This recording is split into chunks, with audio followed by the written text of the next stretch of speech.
An elegant black woman boards her flight, dressed simply but with quiet grace. She takes her seat in first class. Moments later, a white passenger marches up, insists she doesn't belong, demands she be moved. But when the captain steps out and calmly says, "Ma'am, that's my mother," everything changes. The woman freezes. The cabin falls silent. And what unfolds next doesn't just change that flight. It sparks a national conversation about dignity, identity, and who we allow in our most exclusive spaces. Stay with me. This is a story you need to hear. Before we begin, drop a comment and let us know where in the world you're watching from. And if this story moves you, hit that subscribe button. We've got more voices that matter, just like this one. It was just another ordinary boarding, until it wasn't. Mabel Richardson hadn't flown first class before. She had taught in Southside Chicago classrooms for 41 years, raised a son alone after her husband died in '79, and still could recall the names of children no one else remembered. She wasn't unfamiliar with airports, but this plush corridor of leather seats and champagne whispers was new. And though her boarding pass read 2A, something in the air told her she was still arriving through the back door. The gate agent smiled, thin and tight, when Mabel approached. It was the kind of smile you wear at funerals, polite, practiced, uncomfortable with what it cannot name. Mabel felt it, the way black folks do, not in the mind, but in the marrow. She handed over her ID and ticket. The woman glanced at them, then at Mabel, then back at them again, as if she were deciphering some puzzle that didn't make sense. Mabel didn't flinch. She had smiled at suspicious faces longer than this woman had likely been alive. "Heading to Atlanta, Mrs. Richardson?" "Yes, ma'am. Visiting my grandchildren." The agent nodded, but her eyes lingered a second too long, as if trying to find the flaw in the story. The lie in the presence. When Mabel entered the cabin, the air thickened. It wasn't the temperature. It was the way a white man in 3B looked up and instinctively glanced at her ticket, not with interest, but with doubt. It was the way the woman in 1C clutched her purse, not consciously, perhaps, but with the muscle memory of 1,000 whispered warnings. She slid into 2A, careful with her cashmere shawl, careful not to be too slow, too loud, too black. That's the thing. After a lifetime of excellence, of sermons on dignity, of reciting Maya and Langston to young minds desperately in need of pride, you still found yourself shrinking in white spaces, still measuring the volume of your laughter, the curve of your body, the sound of your sighs. It wasn't fear. No, it was weariness. Her son David had insisted on this seat. "Ma, it's about time somebody took care of you. First class, no arguments. He is a pilot now. A captain." One of the few black men who could say that and not be questioned. But even then, even with the stripes on his uniform and 10,000 hours in the sky, Mabel knew the world didn't see him flying. They saw him proving. She opened her copy of Beloved, thumbed through to a worn page, and tried to forget the eyes. But the thing about first class is it wasn't built to help you forget. It was built so others wouldn't have to remember. And Mabel Richardson, daughter of Mississippi's soil and graduate of Howard, sitting silently in her seat by the window, knew this wasn't about comfort. It never was. It was about presence. It was about being seen in a space that wasn't built for you. And what that did, not just to the people watching, but to the person sitting. Because sometimes, the deepest pain in America isn't the scream. It's quiet. The smile. The question never asked, but always implied, "Why are you here?" And Mabel knew this was only the beginning. The plane had not yet left the ground when the first assumption took flight. A steward in his late 20s, a clean-cut man named Trevor, with the kind of smile that never quite touched the eyes, stopped beside Mabel's seat with a tray of orange juice and champagne. He glanced at her, hesitated, then offered the tray only halfway, unsure. "Miss, are you waiting for someone?" Mabel looked up, her voice measured, low but firm. "No, this is my seat." He blinked, as if startled from a thought he hadn't admitted to having. "Oh, of course. "Would you like anything to drink, ma'am?" Mabel chose orange juice. She'd never liked the bitterness of champagne. It tasted too much like a celebration served cold. Across the aisle, a woman with lacquered nails and bone-straight hair watched the exchange with the thinly veiled interest of someone who had never had to explain herself. Her husband, a man in a charcoal suit and soft leather shoes, whispered something into her ear. She chuckled politely, without turning her head. Mabel returned to her book. But the page blurred. Because she had seen it again. The moment of confusion. The moment when her presence forced the world to recalculate its expectations. She didn't need them to call her a name. The violence wasn't in the language. It was on pause. The raised eyebrow. The extra glance. The calculation of her worth, her position, her right to exist in comfort. Her son, Captain David Richardson, walked by moments later in full uniform, en route to the cockpit. He caught her eye, gave her a barely visible nod, the kind passed between black folks in hostile terrain. Not fear, not shame, just recognition. And that's what did it. Because someone in the first row, a man with blue eyes and a Harvard ring, saw that nod. And it unsettled him. He tapped Trevor on the arm as he passed. Whispered something. Trevor's face twisted in awkwardness.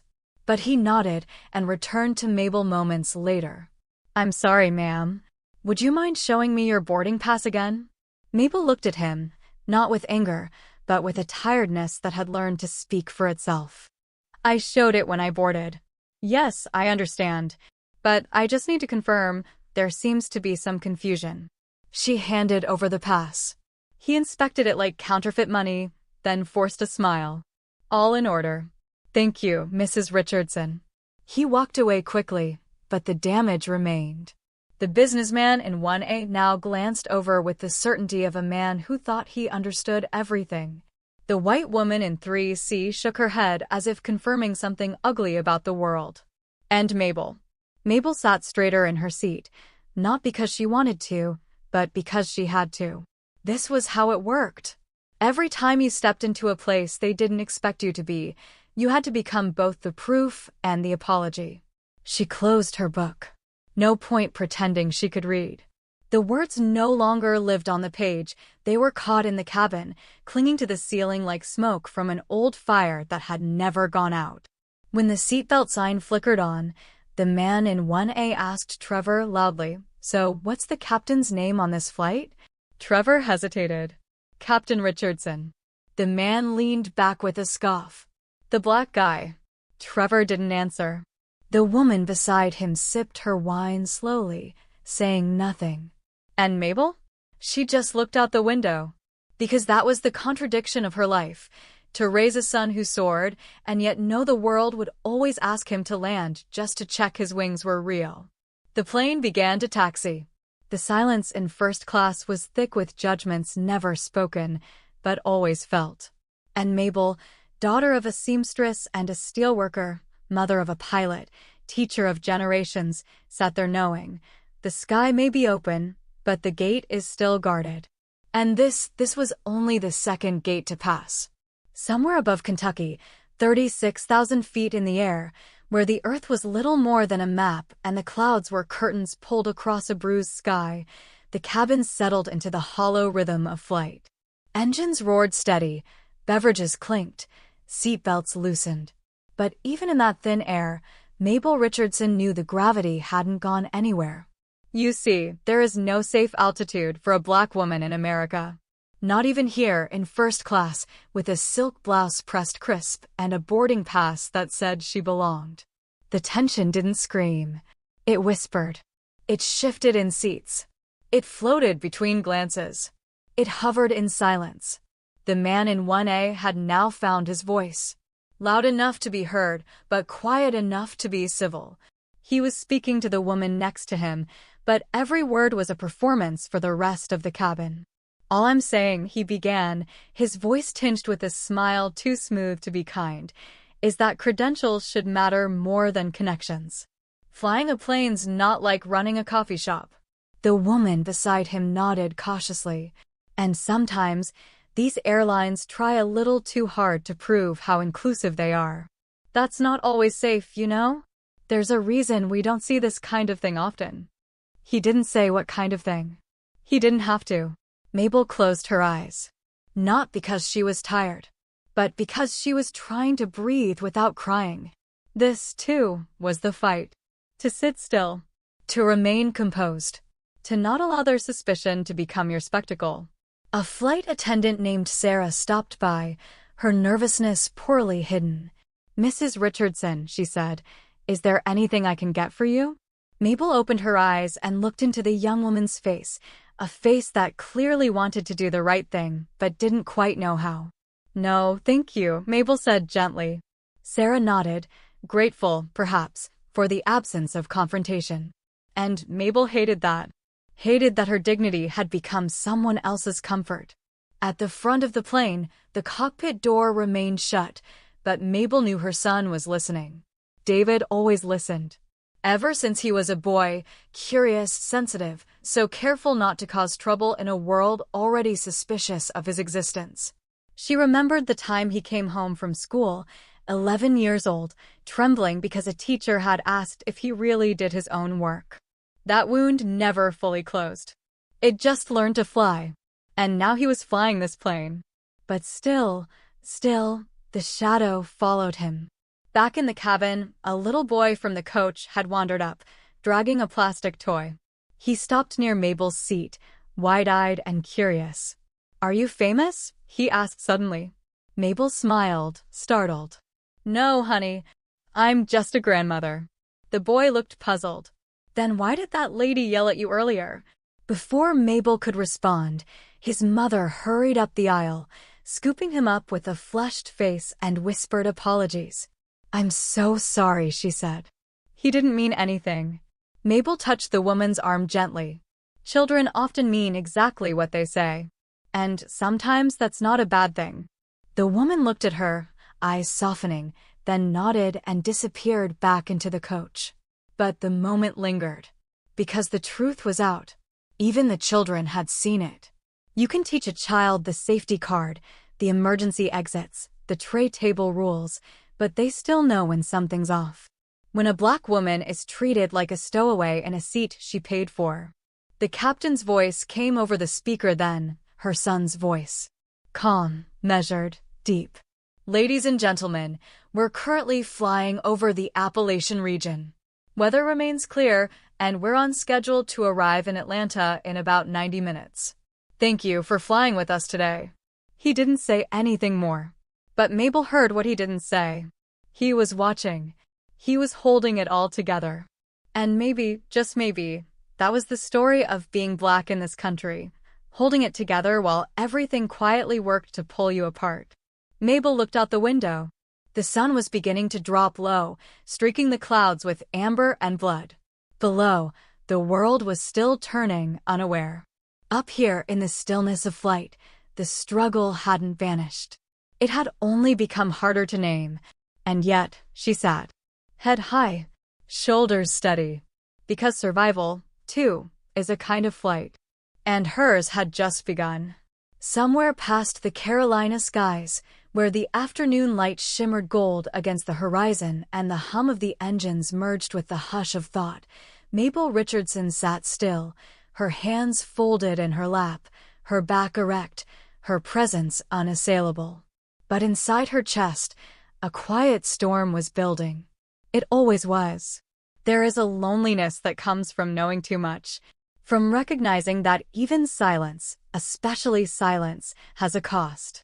A flight attendant leaned over to whisper something to the pilot's mother, perhaps an update, perhaps a small kindness, but Mabel barely heard it. She was watching, listening, feeling the undercurrent swirl around her. It began again 2 rows behind her. "I just think," a man's voice said low but deliberate, "that all this race talk has gotten out of hand. People are too sensitive these days. Always looking for something to be offended by." His companion, an older woman with a pearl necklace and a voice as thin as a blade, replied, "Well, we didn't have these problems. When I was young, people knew their place." It wasn't said with hatred. It was like the weather. Something accepted and natural. That was the real danger. Mabel closed her eyes. These were not loud racists in white hoods. These were educated, well-groomed travelers speaking with the confidence of people who believed themselves untouched by history. Or worse, absolved of it. And here she was, a retired teacher who had spent her life trying to prepare children for a world that had not prepared itself for them. She wanted to speak, to turn and say something, anything, but her throat caught. Because if she said something, she'd be making a scene. If she didn't, she'd be complicit in her own erasure. That's the dilemma, isn't it? The Black woman must be poised, precise, and perfect, because the slightest deviation becomes a confirmation of every ugly stereotype. But the world never asks that discipline of those who provoke her. The air had grown thicker. The white man in the business suit across the aisle shifted uncomfortably in his seat. He had heard it too. But he said nothing. Instead, he sipped his whiskey, adjusted his cufflinks, and stared out the window. Mabel looked at him. There, she thought, is the other kind of silence that kills, the silence of witnesses. It was her son's voice, once again, that broke the tension, this time not through the intercom, but in memory. "Mom," he had said years ago, sitting at their kitchen table late into the night after being pulled over for the third time that month, "it's not just the people who say things. It's the ones who stay quiet that hurt the most." She had nothing to give him then but her hands, her stories, her scars. Back in the cabin, the two passengers behind her had moved on to other topics. Real estate, stocks, a recent trip to Italy. But the damage had already been done. Words like those don't disappear. They burrow. When Brandon, the flight attendant, returned to offer refills, he smiled too brightly. "Everything okay, Mrs. Richardson?" Mabel paused. She looked into his face. Young, black, tired beneath the charm. She could have said yes. She could have played along with the fiction of comfort. But she didn't. "Tell me something, son," she said, her voice low. "How do you deal with it?" The looks, the whispers, the weight. Brandon hesitated. His smile flickered. "I pretend I'm invisible," he said finally. "Some days, that's the only way to breathe." Mabel nodded slowly.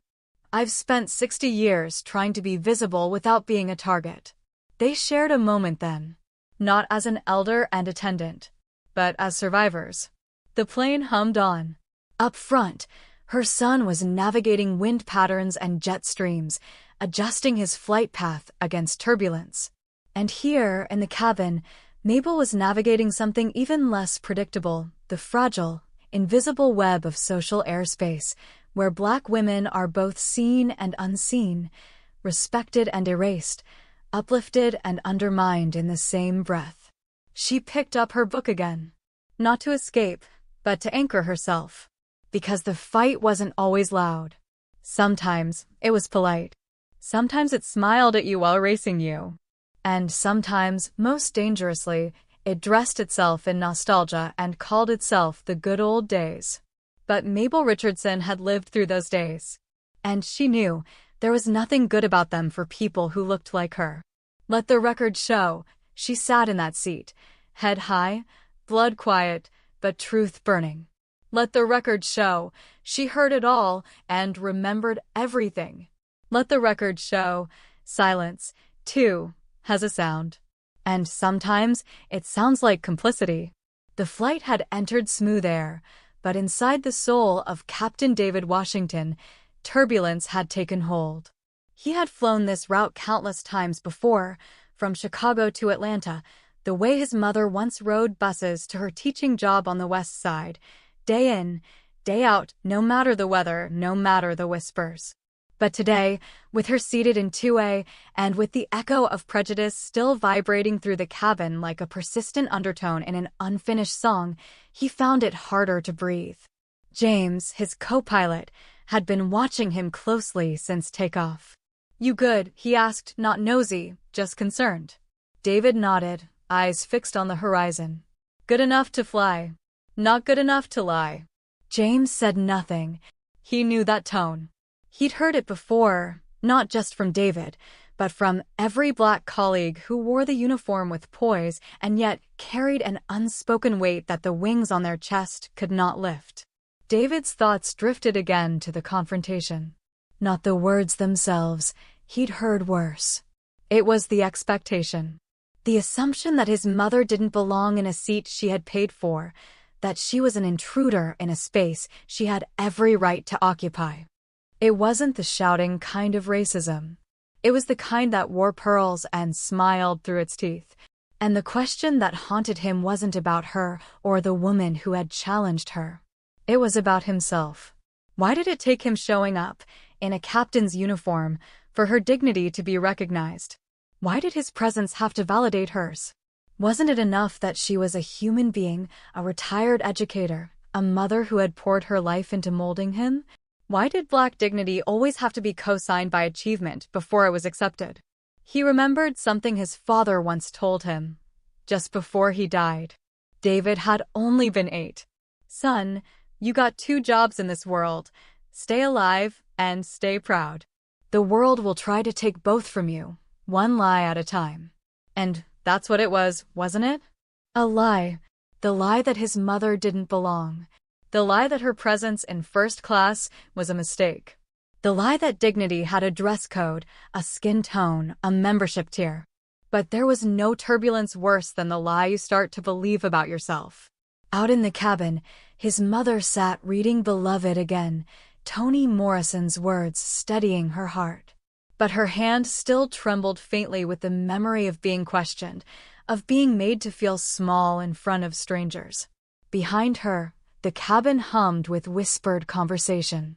Some passengers discussed the incident openly, emboldened by the captain's announcement. Others avoided the topic, hoping silence might absolve them of implication. And then there was row 7B, Mr. Henry Kessler, a Korean War veteran, 88 years old, with a voice like gravel and a stare that still carried battlefield discipline.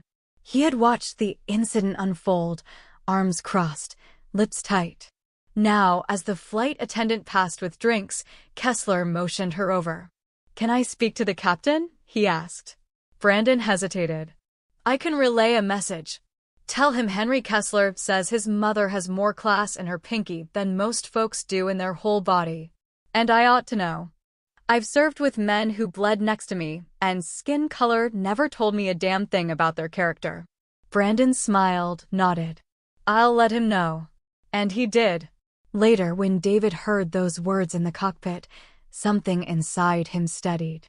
The bitterness didn't disappear, but it shifted, softened slightly, knowing someone saw. Because it isn't just about who wounds you.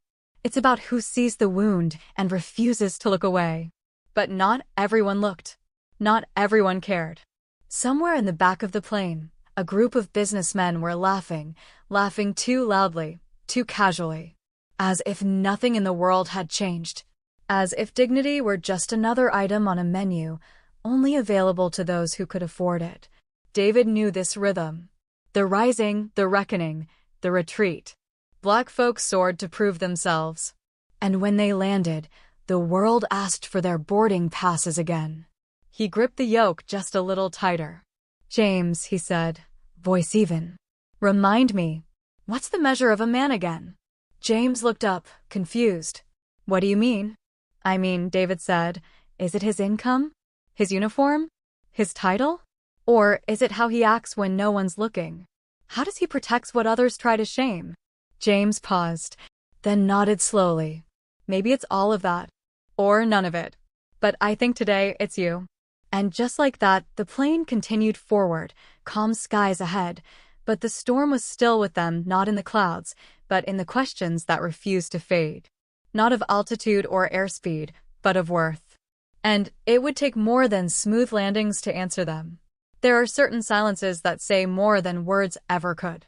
When Captain David Washington stepped off the plane and into the fluorescent-lit concourse of Atlanta's Hartsfield-Jackson Airport, it wasn't the roar of applause or protest that greeted him.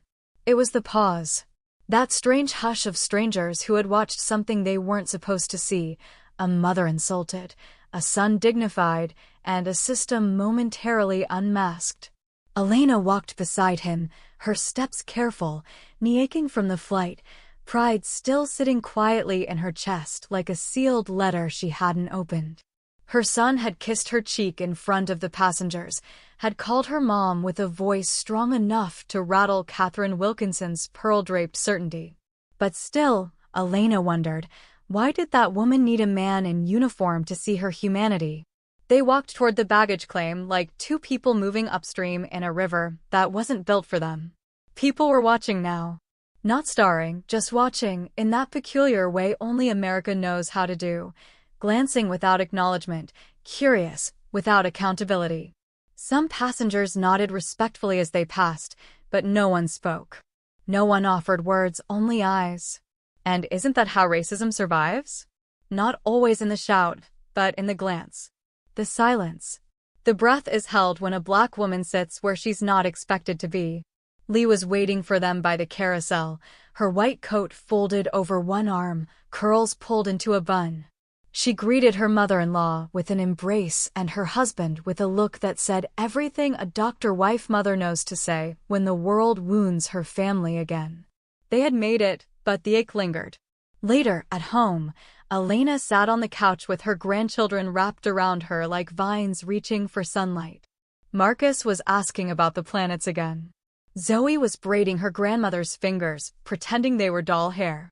And for a moment, the weight of first class, of accusations, of microaggressions disguised as policy and politeness, all of it melted into the soft glow of love. But it didn't last long, because that night, after the children were asleep, Michael's phone lit up with a text from the airline. Captain Washington, media request pending. Incident aboard Flight 2096 is gaining online traction. Please advise on the statement. That was the moment the story threatened to leave their hands. Because stories, once unspoken, have a strange hunger. They grow teeth. They change shape. And in this America, where image often drowns out substance, Michael knew that if he didn't speak, someone else would do it for him. Lee sat next to him, her hand resting gently on his shoulder. Do you want to say something? He looked at her. I want to say everything. But I know they'll only hear what they want to. And that is the quiet war of being black and excellent. You are allowed to exist, even praised, as long as you do not disrupt the comfort of the room.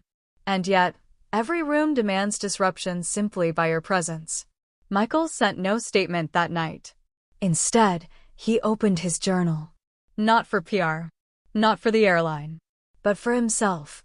He wrote, "The sky doesn't judge me. It doesn't flinch at my skin or ask for a second ID. But the air between people, it's thicker. It remembers every assumption ever made and repeats them until someone names the lie." He closed the book and joined his wife in bed, but sleep did not come easily. Because tomorrow, the headlines might turn his mother into a symbol, might flatten her into a story that made other people feel good about progress. They might forget her name. Might forget that before she was the captain's mother, she was a woman who taught 3 generations of Chicago's children how to read, how to rise, how to be brave in a country that could not bear their brilliance. And all of this chapter, this pain, this lesson, had begun not with violence, but with a request. Are you sure this is your seat? It was not a shout. It was a whisper that echoes across decades. And in the morning, when the sun rose over Atlanta and the news cameras called, David Washington knew he could no longer afford silence. Because the silence was never neutral. It always took sides. The morning after the incident, the air in the Washington home was thick with that particular stillness that follows a quiet storm. No shouting had been done the day before, but make no mistake, a storm had passed through. Not the kind that uproots trees, but the kind that cracks foundations and doesn't announce itself until the floorboards groan under your feet. Elena sat at the breakfast table, stirring her tea with a slow rhythm, her gaze fixed on nothing in particular. Across from her, Zoe recited facts about the solar system with the exuberance only an 8-year-old could maintain. "Grandma, Did you know Jupiter has 95 moons now? They just found more. Elena smiled gently, but her eyes didn't shine. Michael, seated at the far end of the table, glanced at his mother with the knowing unease of a son watching a familiar silence take root again. She wasn't angry. She wasn't even wounded, not visibly. But she was distant, and for Black folks of a certain generation, that distance wasn't avoidance, it was survival. Later that day, Michael returned to the airport, not to fly, but to attend a closed-door meeting hastily arranged by the airline's internal affairs team. They wanted to review the incident.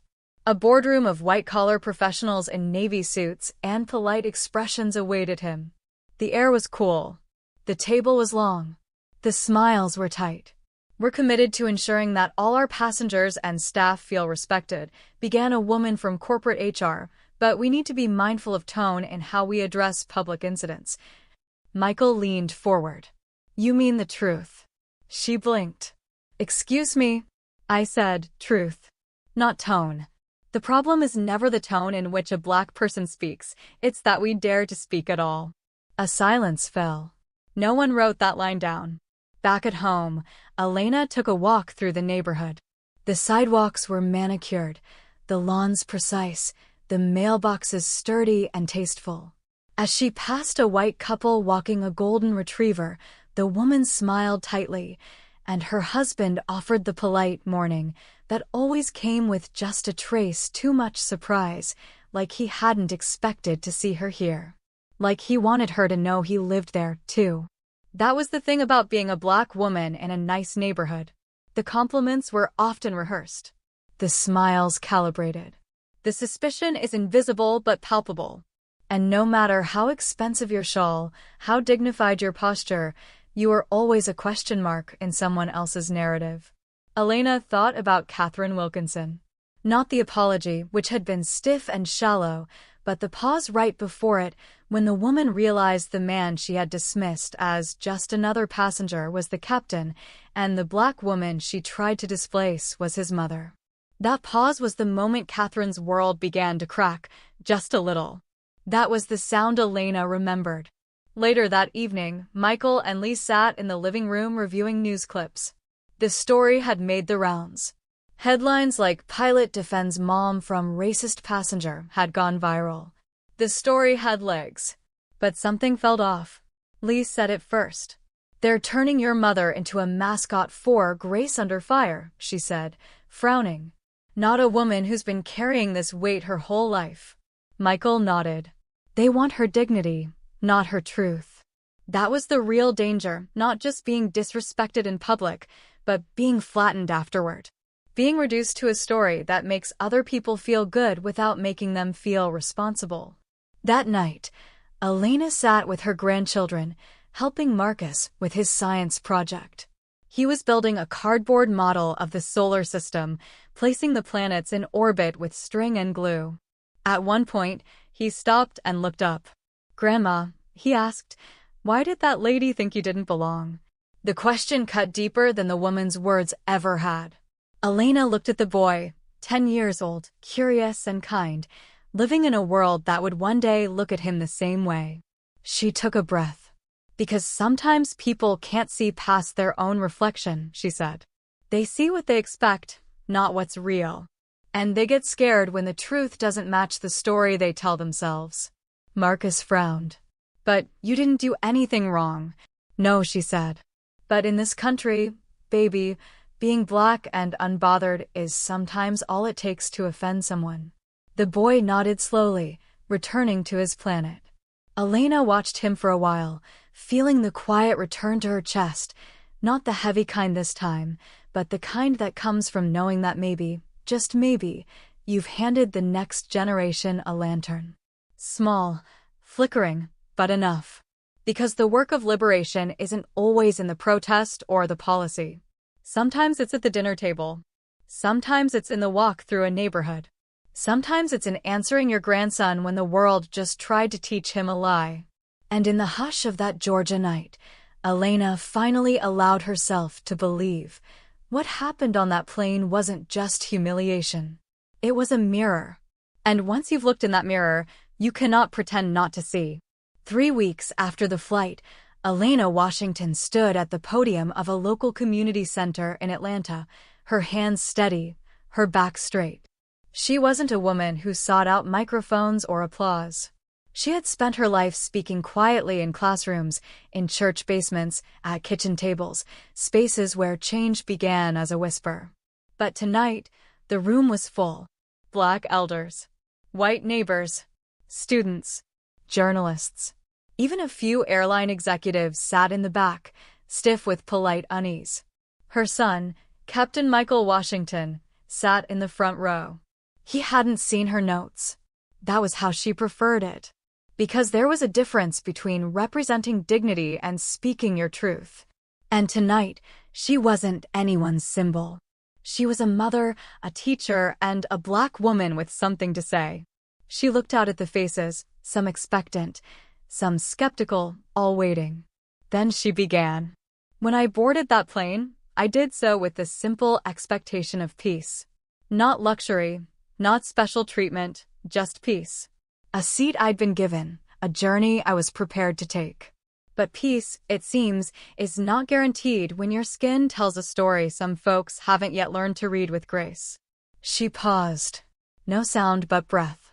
We don't talk enough about everyday harm, about the invisible arithmetic Black folks are asked to solve every time we enter a room. The math of will I be welcomed? Will I be safe? Will they question my right to be here? People nodded. Not just Black heads. Not just old heads. That woman on the plane didn't call me a slur. She didn't raise her voice, but she tried to erase me with a gesture, small, rehearsed, and violent in its assumption. She didn't just question my boarding pass. She questioned my presence.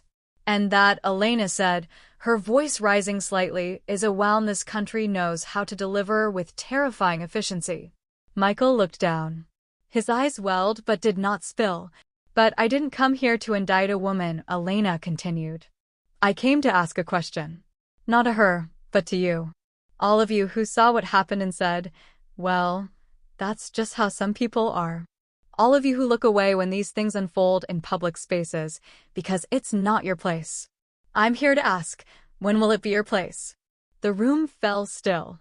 There was power in her aging frame, in the trembling force of experience. This wasn't anger. It was clear. My son stood up for me that day, not just as a captain, but as a man. As a child raised to know that silence is complicity. He didn't drag that woman. He didn't shout her down. He simply named the truth and watched as that truth rearranged the space around it. She paused again. That's what truth does. It doesn't ask permission. It enters a room and reorders the air. In the back, one of the airline executives slowly uncrossed his arms. A few pages into a notebook were turned. Elena smiled, not with triumph, but with conviction. I'm not here to shame anyone. I'm here to remind you that the fight for dignity does not end in the courtroom or on the protest line. It lives in classrooms, on airplanes, in coffee shops, in boardrooms. In every quiet moment where a Black life is made to explain itself before it is allowed to exist. A slow wave of applause began. Hesitant at first, then rising, not raucous, but righteous. An acknowledgement. A response. Later that night, back at home, Elena sat with Michael on the porch.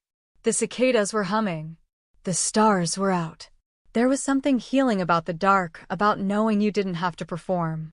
I didn't embarrass you, did I? She asked softly, sipping her tea. Mom, Michael said, looking at her the way a boy looks at a mountain that raised him, you reminded people who they are. You gave them no place to hide from themselves. That's not an embarrassment. That's a revolution. She chuckled, the sound low and rich. I just told the truth.